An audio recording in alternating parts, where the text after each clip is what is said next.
룻기 1장 1절부터 5절까지 우리 다 같이 읽겠습니다.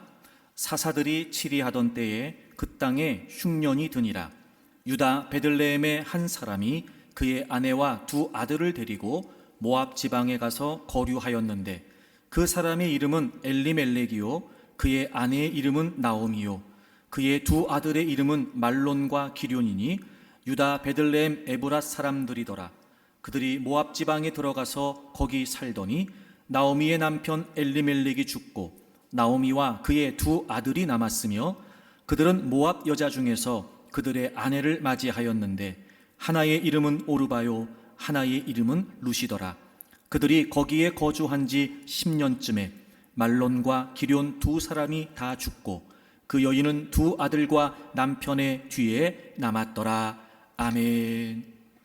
바다를 항해하는 선박에 꼭 필요한 몇 가지 중에 하나가 있는데요, 그 중에 평형수라고 하는 것이 있습니다. 선박을 운행할 때 무게 중심을 유지하기 위해서 배 밑바닥이나 혹은 좌우에 설치된 탱크에 채워놓는 바닷물을 말한다고 합니다. 화물을 실으면 채워져 있던 바닷물을 내버리고 화물을 내리면 다시 바닷물을 채워서 선박의 무게 중심을 잡는다고 그래요. 오른쪽에 짐을 많이 실었을 경우에는 왼쪽 탱크에 바닷물을 채우고 왼쪽에 짐을 많이 실었을 경우에는 오른쪽 탱크에 바닷물을 채운다는 거예요. 그래서 이렇게 선박의 좌우 균형을 맞춘다고 합니다. 바다를 항해할 때 말입니다, 예기치 못한 조류나 폭풍을 만나기도 하죠. 그러면 배가 중심을 잃고 흔들리기도 하고 자칫 균형을 잡지 못하면 침몰할 수도 있습니다. 이때 이 평형수가 균형을 잡아서 복원력을 갖게 되고 그래서 배가 중심을 잡고 계속해서 항해를 할 수 있다는 거지요. 평형수가 균형을 잡아서 복원력을 갖게 한다는 거예요. 그래야 안전한 항해가 가능하다고 합니다. 어쩌면 우리 인생에도 평형수가 필요하지 않을까요? 넓은 바다를 항해하는 배에 우리의 인생을 종종 비유하곤 합니다. 우리의 인생에 여러 위기, 고난, 아픔 이런 것들을 경험하게 되지요. 그래서 때로는 삶의 균형이 흔들리기도 하고 중심을 잃기도 합니다. 그러다가 균형을 놓치게 되면 인생이 전복될 수도 있습니다. 인생의 배가 침몰할 수도 있습니다. 그래서 흔들리지 않고 휘둘리지 않고 우리 인생의 배가 균형을 잡고 항해를 해나가려면 역시 우리에게도 평형수가 필요하고 복원력을 가져야 되지 않을까요? 사랑하는 교회 여러분, 여러분의 삶에는, 여러분의 인생의 배에는 평형수가 있으십니까? 여러분의 인생의 배에는 복원력이 있으십니까? 사사들이 다스리던 때에 에브랏 사람 엘리멜렉과 나오미는 두 아들과 함께 베들레헴에서 살고 있었습니다. 그런데 어느 날 그 땅에 흉년이 들었습니다. 원래 이 땅은 기근이 들만한 땅이 아니라고 합니다. 떡집이라고 하는 뜻의 베들레헴은 이스라엘 중에도 가장 풍요로운 땅 중에 하나입니다. 베들레헴의 옛 이름인 에브랏이라고 하는 것은 풍요로운 수확이라는 뜻이라고 합니다. 그런데 그곳에 흉년이 든 것입니다.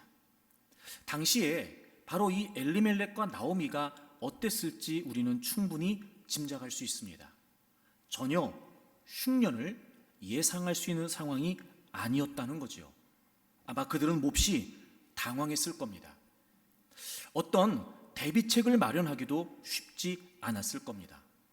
지금 그들의 인생의 항해에 예기치 못한 풍랑을 만난 것입니다. 어쩌면 배가 균형을 잃고 기우뚱거리면서 흔들리고 있는 건지도 모르지요. 그들은 지금 흉년 앞에서 많이 고민했을 겁니다.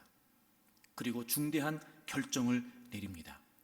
살 길을 찾아서 모압 지방으로 이주하기로 합니다. 오늘 우리가 함께 읽은 본문에 보면 1절, 2절 그리고 6절에 모압 지방이라고 하는 표현이 3번이나 언급됩니다. 강조하고 있는 겁니다. 지방이라고 하는 이 단어는요, 문자적으로 들판이라고 하는 의미라고 합니다. 즉 경작할 수 있는 넓은 목초지를 지칭하는 것에서 유래한 단어라고 합니다. 여러분 이해가 되시죠? 지금 흉년을 만나서 양식 문제를 해결하기 위해서 모압으로 간 것이 분명합니다. 그런데 그 모압 지방에서 그들은 큰 고초를 겪습니다.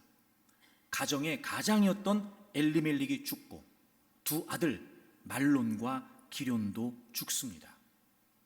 여러분, 살기 위해서 간 그곳에서 그들은 가슴 아픈 죽음을 경험해야 했습니다. 그리고 이제는 더 이상 가문을 이어갈 수 없는 절망적인 상황이 되어버렸습니다.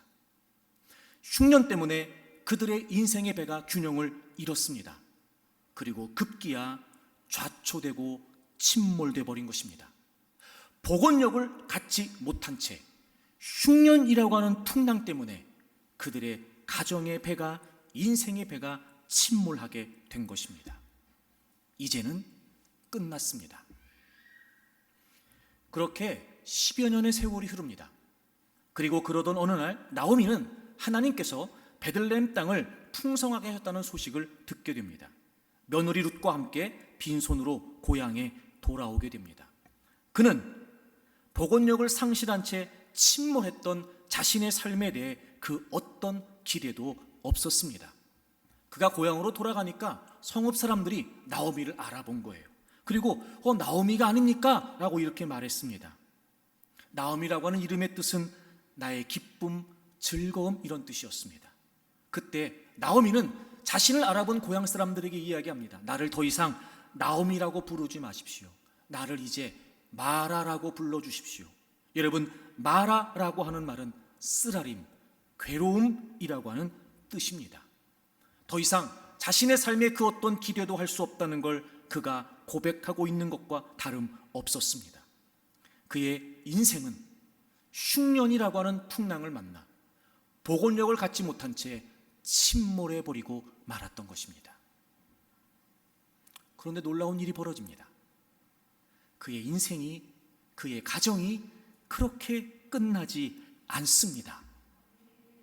그도 몰랐던 인생의 복원력이 그에게 있었습니다. 여전히 그의 인생에 복원력이 있었습니다. 바로 하나님이셨습니다. 하나님께서 그의 인생을 회복시켜 주셨습니다. 하나님께서 넘어졌던, 침몰했던 그의 인생의 배를 다시 일으켜 주셨습니다. 남편 엘리멜렉의 친족 보아스하고 며느리 룻이 결혼을 해서 오벳이라고 하는 아들을 낳습니다. 가문이 다시 이어집니다. 근데 여러분 잘 아시는 것처럼 거기에서 끝나지 않습니다. 여러분, 이 오벳은 이새를 낳고 이새는 다윗을 낳습니다. 그리고 그 다윗의 혈통을 통해 예수 그리스도께서 탄생하십니다. 인생의 배가 침몰했습니다. 복원력이 없었습니다. 그런데 복원력 되시는 하나님께서 그의 침몰한 배를 다시 일으켜 세워 주셨습니다. 슬픔이 변해서 기쁨이 됐습니다. 절망이 소망이 된 것입니다. 고통의 눈물이 감격의 찬양이 되었습니다.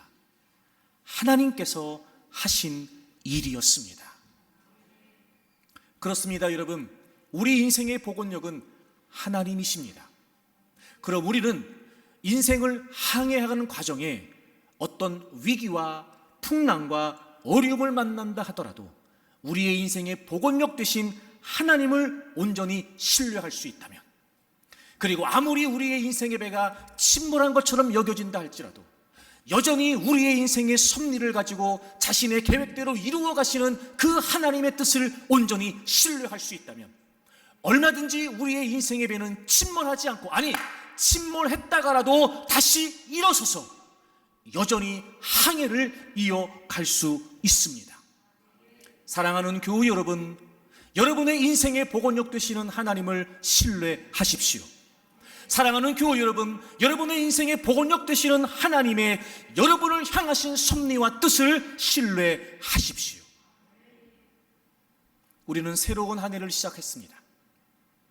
하지만 여전히 우리에게 들려지는 소식은 부정적입니다.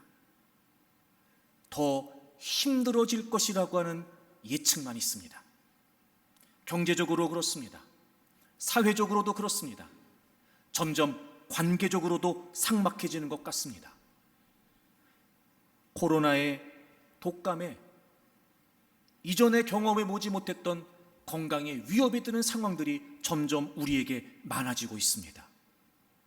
게다가 결정적으로 우리의 신앙도 점점 힘겨워지고 있습니다. 여러분, 단순히 새해가 됐다고 해서 우리가 그 무엇을 기대할 수 있으며, 단순히 새해가 됐다고 해서 우리가 그 무엇을 소망할 수 있겠습니까? 하지만 그럼에도 불구하고 여러분, 올 한 해 우리가 어떤 일을 만나든지 간에, 우리가 어떤 상황에 처하든지 간에 우리의 인생의 복원력 되시는 하나님을 신뢰하는 2023년이 된다면, 여러분 무사히 2023년의 항해를 마칠 수 있으리라고 확신합니다. 올 한 해 그 인생의 복원력 되시는 하나님이 여러분과 함께 하심을 잊지 마십시오. 더 하나님을 신뢰하고 또 그 하나님의 뜻을 신뢰하면서 여러분, 혹시 균형을 잃을 수 있으나 포기하지 말고, 중심이 흔들릴 수 있으나 멈추지 말고, 인생의 복원력 되신 하나님을 신뢰하고 여러분의 23년의 항해를 멋지게 이어갈 수 있기를 주의 이름으로 축복합니다. 그렇다면 여러분, 인생의 복원력 되시는 하나님을 신뢰한다는 게 어떤 의미일까요? 우리도 분명히 올 한 해를 살아가면서 여러 풍랑을 만날 수 있을 텐데, 그럴 때마다 하나님을 신뢰한다는 이 말씀을 우리는 우리의 삶에 어떻게 적용하면서 그런 풍랑들을 헤쳐나갈 수 있을까요? 오늘 본문의 이야기를 제가 서두에서 대략 설명을 드렸습니다. 엘리멜렉과 나오미가 살고 있었던 베들레헴 땅에 흉년이 들었고, 그들은 그 흉년을 피해서 나름대로 풍성했던 모압 지방으로 이주를 하게 됩니다. 흉년이 들었던 베들레헴을 떠나지요. 그리고 모압으로 이주를 합니다. 흉년이라고 하는 상황을 피한 겁니다. 즉 흉년이라고 하는 상황에 도피를 선택한 겁니다.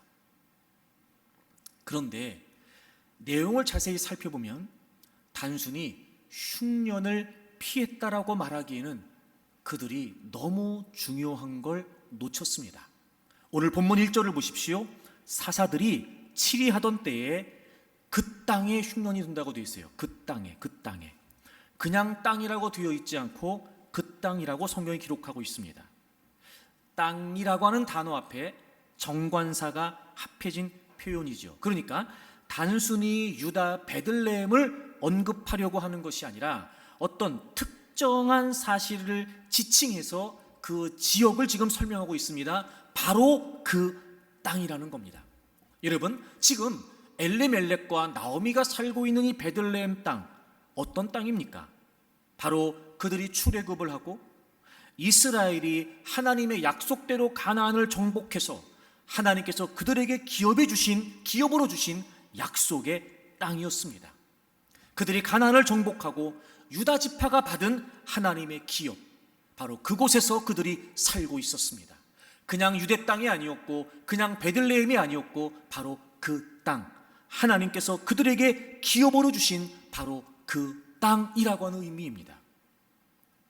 다시 말하면 그들은 그 땅을 떠나서는 안 됐습니다. 반드시 하나님께서 주신 그 기업을 그들은 지켜야 했습니다. 그런데 엘리멜렉과 나오미는 기근을 피해서 모압으로 간 것입니다. 그리고 계속해서 보시면 1절 맨 마지막 두 아들을 데리고 모압 지방에 가서 거류했다 이렇게 되어 있어요. 거류했다.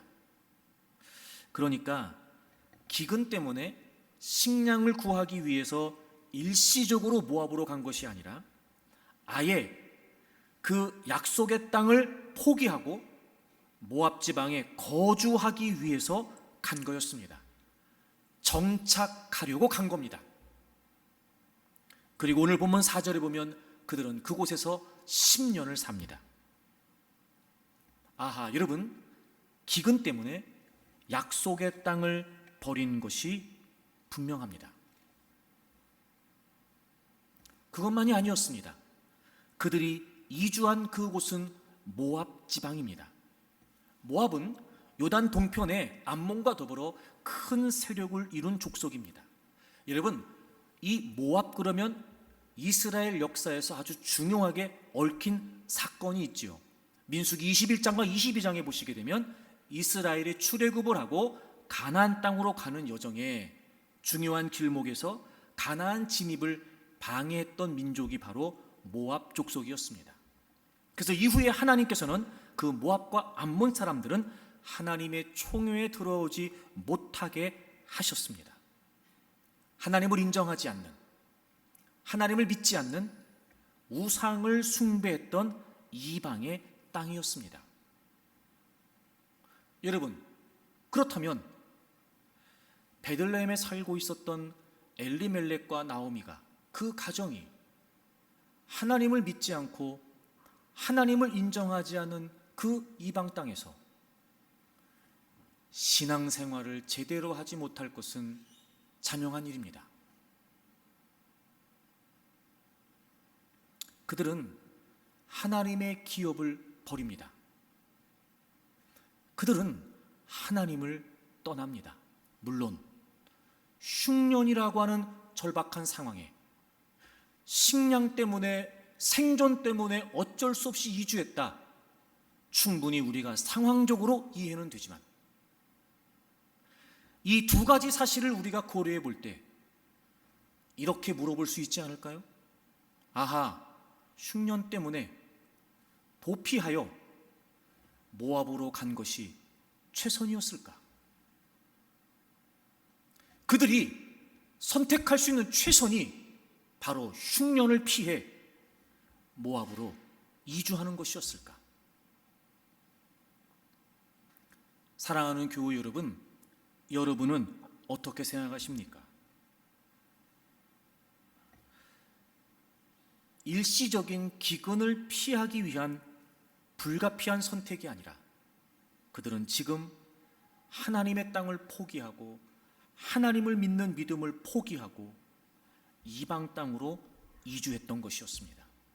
즉, 단순한 도피가 아니라 하나님을 떠난 도피였던 겁니다. 사랑하는 교우 여러분, 인생이라고 하는 배가 좌초되고 침몰될 만큼 풍랑을 만났을 때 인생의 보건력 되시는 하나님을 신뢰한다는 말이 무슨 말일까요? 도피하지 않고 하나님을 의지해서 직면하는 겁니다.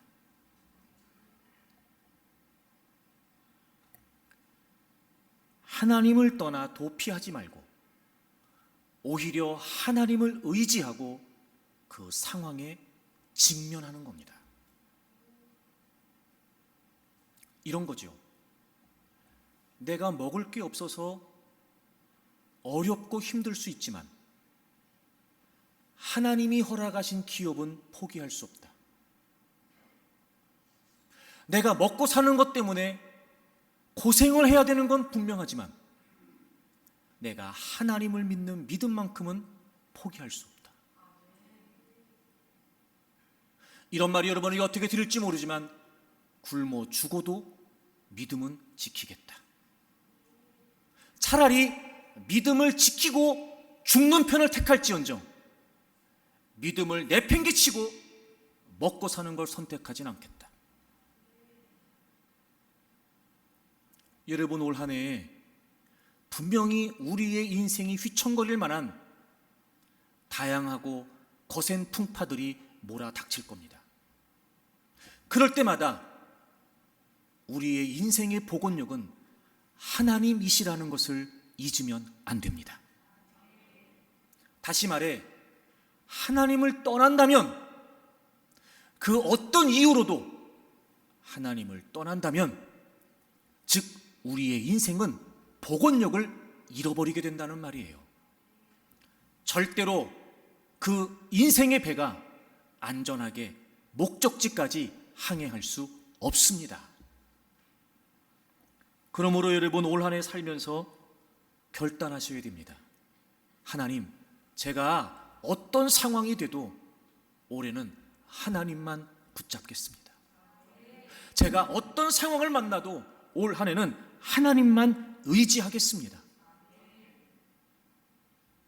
누군가는 어리석다고 말할 수 있을지도 있지요.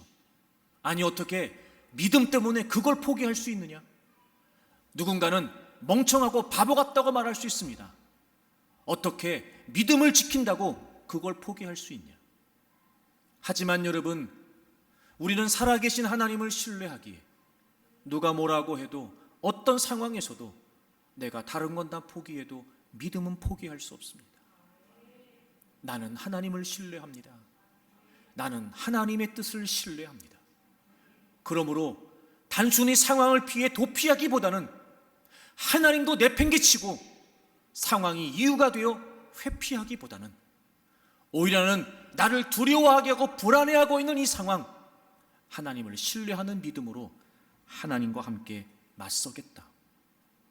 올 한 해 저는 여러분에게 그런 결단이 있기를 바랍니다. 그래서 여러분, 어떤 상황에서도 인생의 복원력 되시는 하나님을 떠나서는 안 됩니다. 사랑하는 교회 여러분, 저는 여러분이 올 한 해 그 어느 해보다 하나님과 더 가까워지는 해가 되기를 바랍니다. 어떤 상황에서도 하나님과 멀어지게 하는 모든 상황들을 분별하고 간파해내고, 여러분, 적극적으로 그런 것들을 거부하면서 오히려 더 하나님과 가까워지기 위해 힘쓰는 분들이 되시기를 바랍니다. 그래서 여러분, 인생의 탄탄한 복원력, 그 하나님을 의지하는 믿음으로 우리에게 주어진 모든 어려운 상황들을 헤쳐나갈 수 있기를 바랍니다. 태양과 멀리 떨어져 있는 남극과 북극이 얼음으로 덮여서 추운 것처럼, 태양과도 같으신 하나님과 멀리 떨어지게 되면 우리의 인생은 차갑고 메마르고 고통스러워집니다.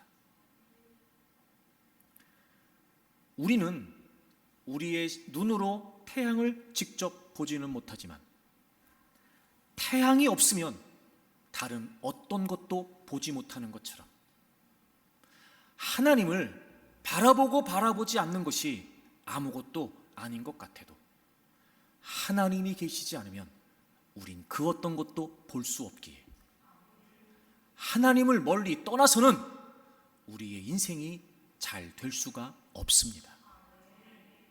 오히려 반대로 힘들면 힘들수록, 어려우면 어려울수록, 그래서 더 하나님께 가까이 있기를 원하고, 그래서 더 하나님께 바싹 다가가기를 원하는 마음으로 하나님을 의지하고 붙들게 되면 여러분, 금세 따뜻해질 수 있고 금세 환하게 밝혀질 수 있다는 사실을 잊지 알기를 바랍니다.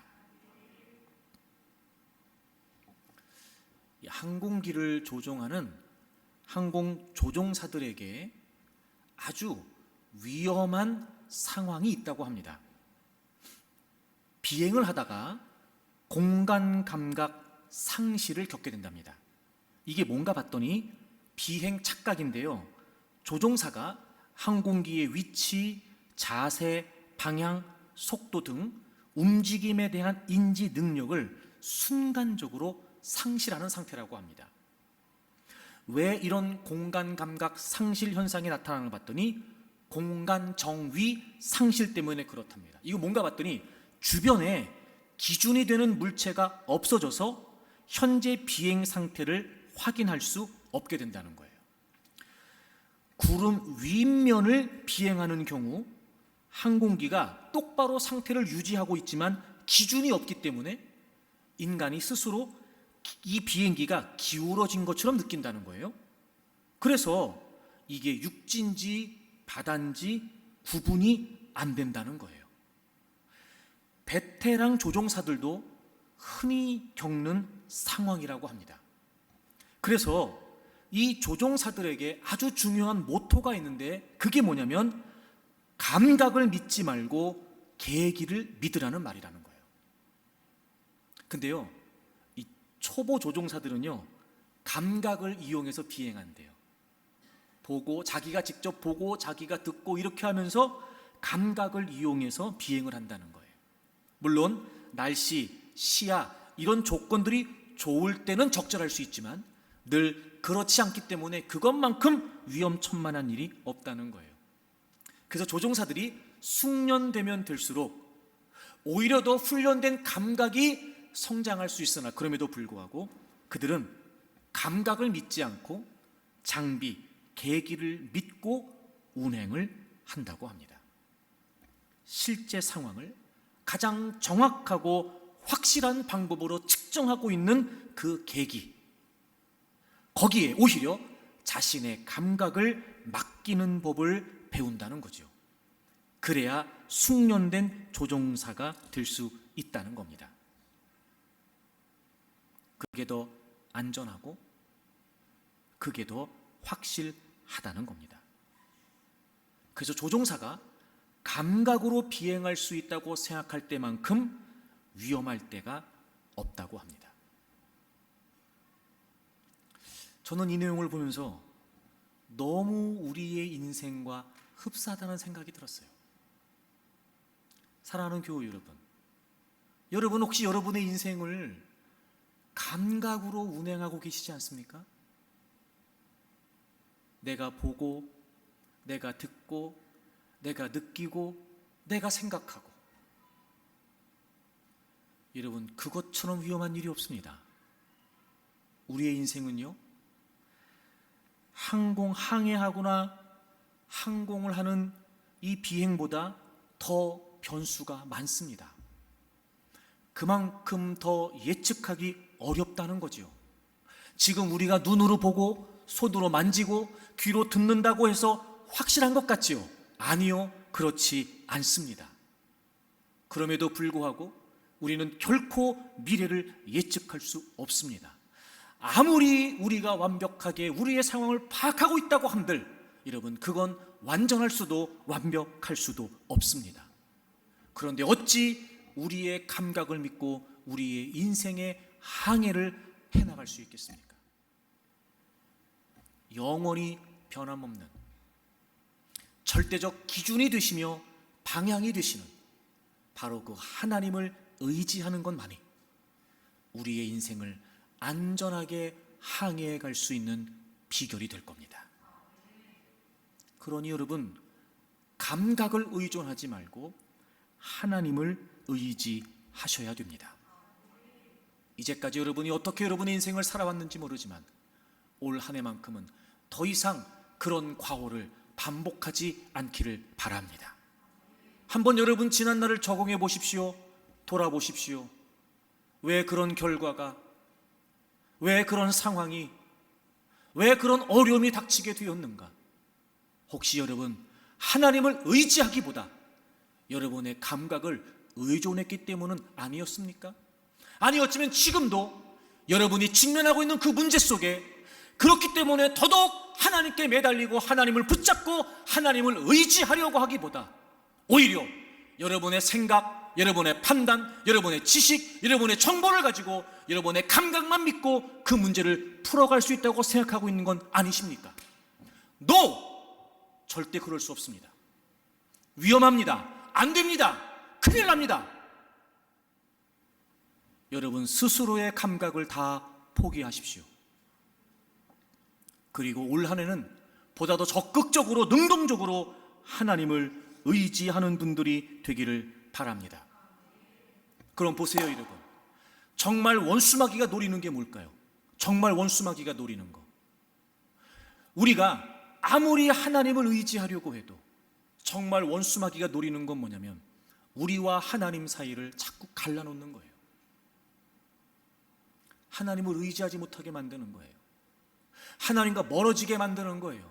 우리는 어떻게든지 하나님과 더 가까워져야 되고 하나님을 의지해야 되고 하나님을 바라보고 하나님을 기준으로 살아가야 되는데 점점 원수마귀는 우리와 하나님 사이를 멀어지게 만드는 겁니다.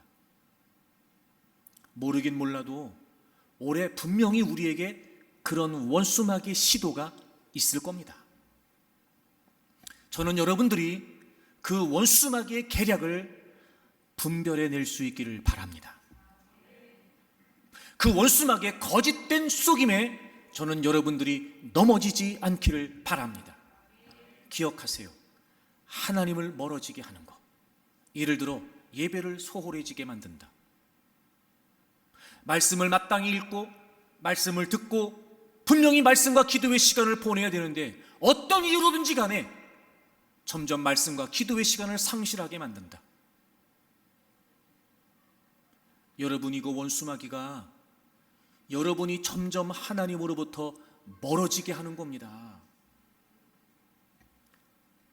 바쁘게 일이 잘 된다고 좋은 게 아니에요. 먹고 살 만큼 번다는 게 중요한 게 아닙니다. 하나님과 멀어지면 인생의 복원력을 상실하는데, 그 하나님을 신뢰하는 믿음이 사라지면 균형을 잡는 평형수가 다 새나가는데 어떻게 안전하게 항해를 하시겠습니까? 그러니 한 해를 시작하는 첫 시간 결단하세요. 올해는 무슨 일이 있어도 내가 하나님과 더 가까워지겠습니다. 올해는 어떤 상황이 주어져도 내가 하나님만 의지하겠습니다. 그러면 여러분, 어떤 상황에서도 여러분의 인생의 배는 침몰할 일이 없을 겁니다. 그래서 하나님께서 어떻게든지 원수마귀는 하나님으로부터 우리가 멀어지게 만드니까 보다 더 능동적으로 하나님께서 우리가 하나님과 더 가까워지게 하시기 위해 우리가 좋아할 만한 말씀을 들려주세요. 여러분, 우리 열왕기하 18장을 좀 찾아보실까요? 열왕기하 18장입니다.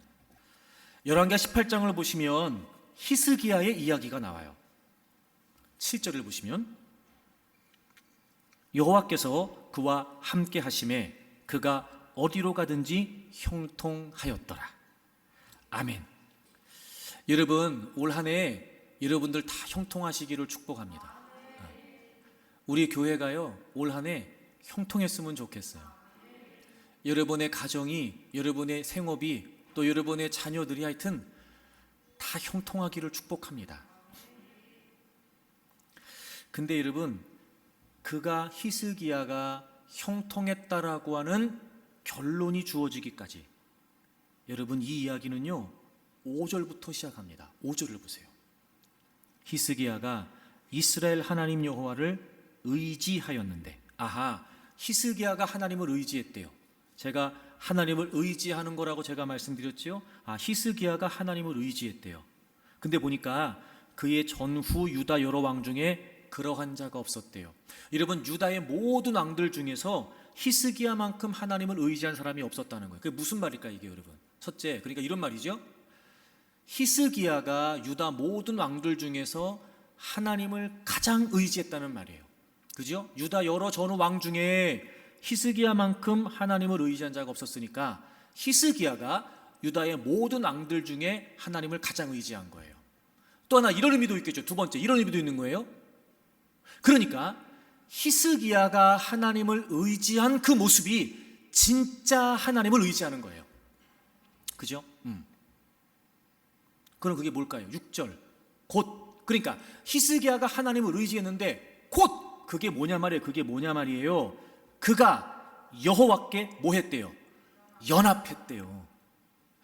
히스기야가 여호와께 연합하여 하나님에게 떠나지 않았다는 거예요. 여러분, 의지했다가 무슨 말이냐면 하나님께 연합했다는 말이, 우리는 이 의지라고 하는 단어와 연합이라고 하는 단어가 다른 의미라고 생각을 해요. 근데 성경에 번역된 의지라고 하는 단어와 연합이라고 하는 단어는 비슷한 의미의 말이에요. 의지했다는 말이 무슨 말이냐면 찰싹 달라붙었다, 이런 말이에요. 찰싹 달라붙었다. 이게 의지한다는 말이에요. 여러분, 그렇잖아요. 우리가 누군가에게 기댄다, 의지된다, 이게 무슨 말이에요? 가까이 있을 때 의지할 수 있어요. 가까이 있을 때. 찰싹 달라붙는 게 의지하는 거예요. 기대는 건 여러분, 멀리 떨어지면 못 기대요. 바로 옆에 가서 찰싹 달라붙는 게 기대는 거란 말이에요. 이게 의지하는 거예요. 연합이라는 말이 무슨 말이냐? 역시 이게 달라붙는다는 말이에요. 혀가 입천장에 조금의 틈도 없이 딱 달라붙는 것처럼 달라붙는다는 말이 바로 연합이란 말이에요. 아하, 여러분 보세요. 우리가 하나님을 의지한다는 게 무슨 말이냐? 하나님과 연합된다는 거예요. 하나님께 연합한다는 거예요. 그래서 그 말을 뭐라고 표현했어요? 하나님에게서 떠나지 않는다. 떠나지 않는다. 그럼 보세요. 자, 히스기야가 하나님께 딱 달라붙어서 하나님을 떠나지 않았어요. 그럼 보세요. 히스기야가 가는 곳은 곧 누가 가시는 곳이에요? 하나님이 가시는 곳이에요. 다시 말하면 히스기야가 가는 곳마다 형통했다는 건 히스기야가 마음대로 다녔는데 형통했다는 말이 아니고, 히스기야는 하나님께 떠나지 않고 늘 붙어 있었어요. 그러니까 사실 히스기야가 가는 곳은 히스기야가 마음대로 갔던 게 아니라 하나님이 가라고 하시는 곳으로 히스기야가 갔던 거예요. 딱 달라붙어 있으니까. 그러니까 자연스럽게 어떤 결과가 주어지겠어요? 형통하겠죠. 여러분, 인생의 복원력 되시는 하나님을 떠나면 안 됩니다. 분명히 올 한 해 우리의 인생은 휘청거릴 수 있습니다. 균형을 잃어버릴 수도 있고 중심이 흐트러질 수도 있습니다. 하지만 아무리 그렇다 하더라도, 아니 그래서 그 인생의 배가 침몰한다 할지라도 인생의 복원력 되시는 하나님을 의지하면 상황을 도피하기보다 오히려 하나님을 의지하고 맞서게 되면 인생의 복원력 되신 하나님께서 우리의 인생의 배를 안전하고 견고하게 지켜주실 거예요.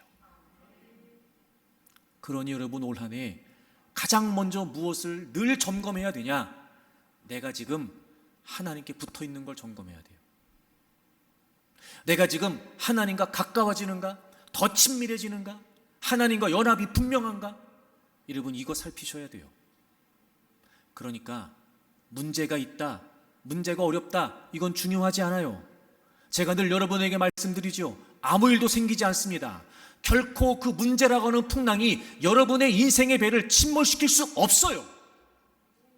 왜냐하면 우리의 삶에는 인생의 복원력 되시는 하나님께서 계시고, 어떤 상황에서도 우리가 그 하나님을 의지하고 신뢰하는 믿음의 평형수가 채워져 있으면 흔들렸다가도 다시 중심을 잡고, 비틀거렸다가도 다시 균형을 잡고, 얼마든지 우리가 인생의 항해를 이어갈 수 있습니다.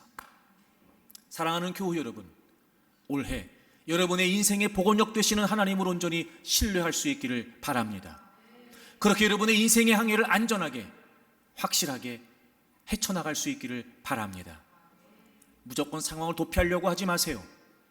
하나님을 의지하세요. 무조건 상황을 피하려고만 하지 마세요. 그러다가 하나님을 떠나면 인생의 배는 침몰하게 됩니다.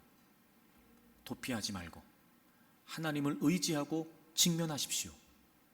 그리고 그 거센 풍랑도 얼마든지 그 하나님과 함께 헤쳐나갈 수 있을 것입니다. 문제가 있을수록 더 주님과 가까이 하고, 오히려 그 문제보다 더 크신 주님을 신뢰하는 믿음으로 평형수를 가득 채우고, 올 한 해 도피하지 말고 하나님을 의지하는 믿음으로 직면해서 하나님과 함께 멋지게 승리하는 올해가 되기를 바랍니다.